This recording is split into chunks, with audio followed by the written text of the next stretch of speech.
नमस्कार आपण मन कमेंट चैनल बहुत बहुत स्वागत करछि। आज आम देखा कि वृष राशि लोक मानकर ये सेप्टेम्बर मास 2025 केमिति रहा जाऊँगी ता विषय आज आपण कहूँ जाऊँगी। तो चलतु डेर न करके वीडियो करिया।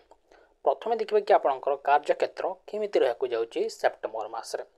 देखते कि वृत्तिगत दृष्टि ये मास महत्वपूर्ण उत्थान पतन अवधि आपण जीवन देखा मिल पाए।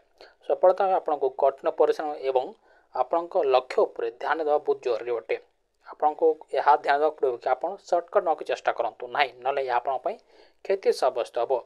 एकादश घर शनि स्थिति सहित आप निजर सीनियर मान सहित भल संपर्क बजाय रखा आप सफलता हासिल करेंगे। दशम घर उपर बृहस्पति दृष्टि कार्यक्षेत्र सफलता एवं वरिष्ठ मान समर्थन आपण जीवन आनीदेव। मासर शेषार्धे सूर्य बुध एवं शुक्रंकर गतिविधि आपणकर वृत्तिगत जीवन पर लाभजनक परिस्थिति सृष्टि करें।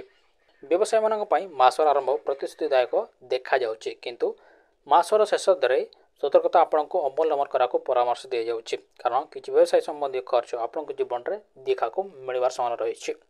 एवं देखिए कि आपणकर प्रेम एवं संपर्क जीवन केमिति रही सेप्टेम्बर मासरे।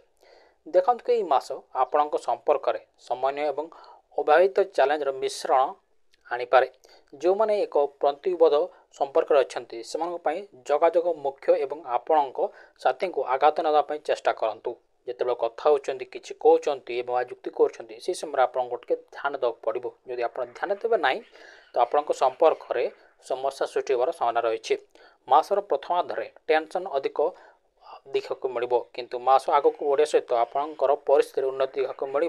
तेणुक आप जिते किसी करूँ तो सावधान है कि भल भाव कथबार्ता हूँ, ना आपण को समस्या सामना करा पड़ो। अवैध व्यक्ति मान एक नूतन और अर्थपूर्ण संयोग संभावना देखा मिल, किंतु कौन प्रतिबद्धकता करने पूर्व क्या जानापी समय ना परामर्श दी जाऊँगी। ये देखिए कि आपंकर आर्थिक जीवन केमिति रही सेप्टेम्बर मासरे।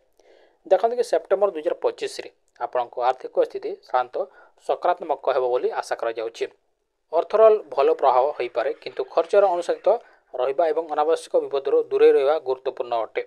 यह मास विनियोग विशेषकर द्रव्य एक भल समय भाव में देखा जाउछि।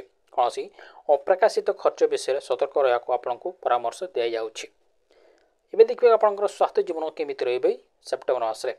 आपण स्वास्थ्य एक एपरी क्षेत्र जहाँ यह मसरे आपको ध्यान देवा बहुत जरूरी अटे।